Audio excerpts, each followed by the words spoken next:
let's just jump right in. Have you ever stopped to think that the world all around us, I mean, right outside your door, is just packed with wild edible food? Yeah, it's often hiding in plain sight, in places you probably walk past every single day without a second thought.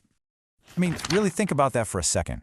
What if that park down the street, that little patch of woods, or even the riverbank, what if it wasn't just scenery? What if it was a fully stocked pantry just waiting for you?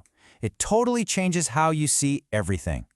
And you know, this isn't just about survival stuff, like what you see in the movies. We're talking about finding these incredible new flavors that, frankly, you just can't buy in a store. It's about connecting with nature in this really hands-on and, well, delicious way. Okay, but before we get all swept up in dreaming about wild berry pies, we have to talk about the #1 most important rule of foraging, and that's safety. This part is absolutely non-negotiable, so let's really get into it. This right here, this is the whole game. There are no shortcuts, no guessing. Getting a plant's identity wrong can have seriously bad consequences, even fatal ones. So you have to be 100% positive. Never, ever, ever eat anything unless you are absolutely sure of what it is. So what do you do if you find something and you're, just not 100%? Well, for those situations where you might have to test an unknown plant, there is a very methodical, step-by-step process. It's called the Universal Edibility Test, and it's a tool every forager should know about.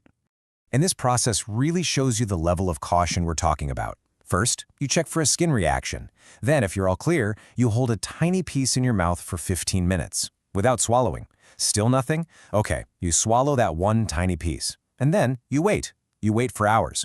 Only if you feel perfectly fine after all that can you try a little more. It's a slow, deliberate system, and it's all designed to keep you safe. All right, with that really important safety talk out of the way, let's get to the fun part. Let's look up. The trees around us are honestly one of the best places to start your foraging adventure. They've got some amazing and pretty easy to identify foods. Let's kick things off with a classic, one you've probably bought at the store plenty of times, the hazelnut. But trust me, finding them in the wild is a whole different experience. So, from late summer into fall, you want to keep your eyes peeled in woodlands and along hedgerows. You can literally crack them open and eat them right then and there, or you can take them home to roast. They're simple, they're delicious, and honestly, they're a great confidence builder for anyone just starting out. Now this next one, the hawthorn, is super interesting because of how versatile it is. This is a tree that gives you different kinds of food at different times of the year.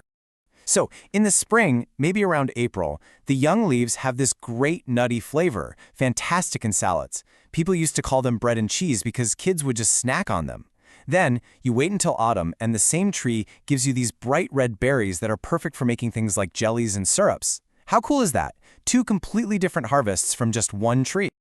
All right, now for a food that teaches us another really important lesson in foraging.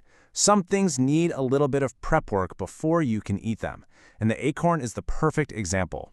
If you just picked up an acorn and tried to eat it raw, you would regret it.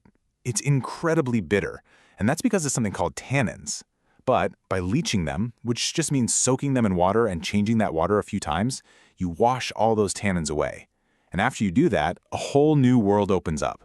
You can grind them into a really nutritious flour, or even roast them as a substitute for coffee. And of course, we can't talk trees without talking berries. But they're definitely not all created equal. You can pick a wild cherry and eat it right there. It's delicious.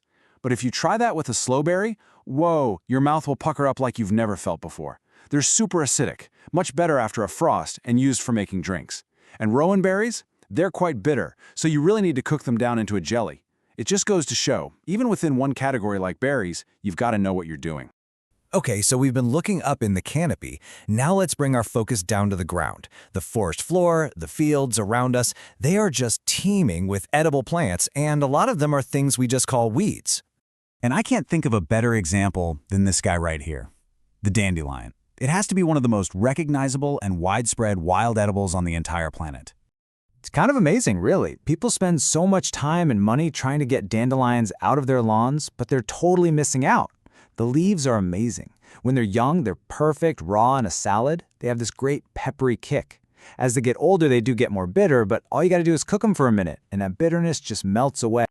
Now here is a plant that most of us learned to stay away from as kids, But with just a little bit of knowledge, the stinging nettle goes from being a painful annoyance to a delicious and super nutritious green.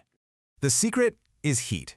As soon as you boil or even just soak the young leaves, that sting is completely gone. It's neutralized. And what's left is this amazing vegetable that tastes kind of like spinach and is just packed with vitamins.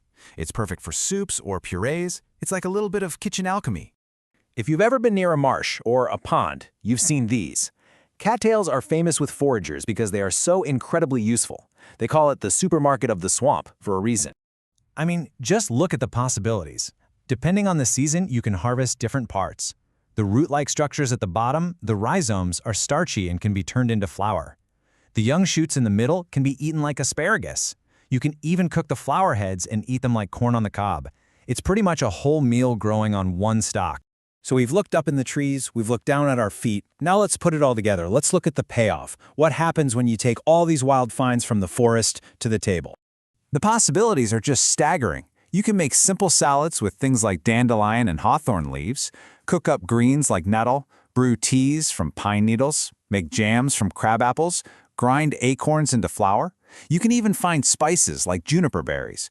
Nature really does provide this entire spectrum of ingredients, and they're all just out there. So, the next time you go for a walk, I want you to look around. But this time, look a little closer, with new eyes. Because now you know you're not just walking through a forest or a park, you're walking through a pantry.